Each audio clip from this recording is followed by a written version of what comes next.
D'abord, nous, à l'USF, on réfléchit toujours sur deux plans. Le plan de l'idéal et de la réalité technique, et le plan de l'idéal et de la réalité économique. Parce que, n'oublions pas que ce que cherche avant tout notre installateur, c'est avoir du travail pour la semaine prochaine. Alors, dans ce contexte, la question qui nous est posée, c'est comment l'organisation professionnelle d'installateurs se prépare au dispositif RGE. Nous constatons trois choses. D'abord, afin de lutter contre les excès de ce qu'on appelait les éco-brigands, nous souhaitons et défendons sans état d'âme le dispositif RGE. Mais nous avons conscience aussi que ce dispositif, qui est un affichage de qualité, doit reposer sur quelque chose de vrai, une vraie qualité. Car ce sera encore pire qu'on ait des contre-performances en affichant le label RGE. Et derrière tous les dispositifs, les études que l'on met en place, la vraie valeur qui fait la qualité de nos installations, ce sont les hommes.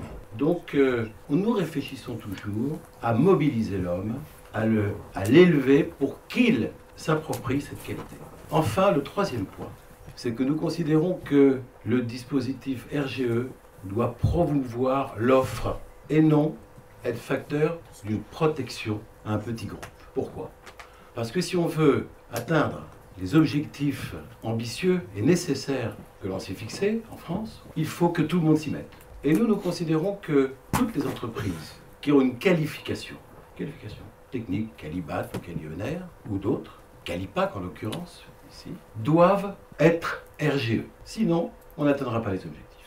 Et ça sera très grave également sur le plan économique. Enfin, pour que tout ça marche, et notamment sur le plan économique, il y a des écueils que nous devons éviter. Si nous voulons que 90% de nos entreprises accèdent à RGE, il faut absolument éviter de leur mettre des entraves dans les jambes. Notamment, il y en a une qui est importante, c'est que le dispositif RGE est segmenté par activité. Or, nos entreprises sont toutes multitechniques.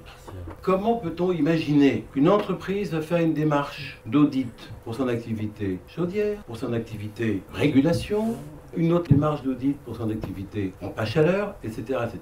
Il va bien falloir se pencher sur ce problème pour tenter de le résoudre. Sinon, il n'y aura pas assez d'entreprises RGE.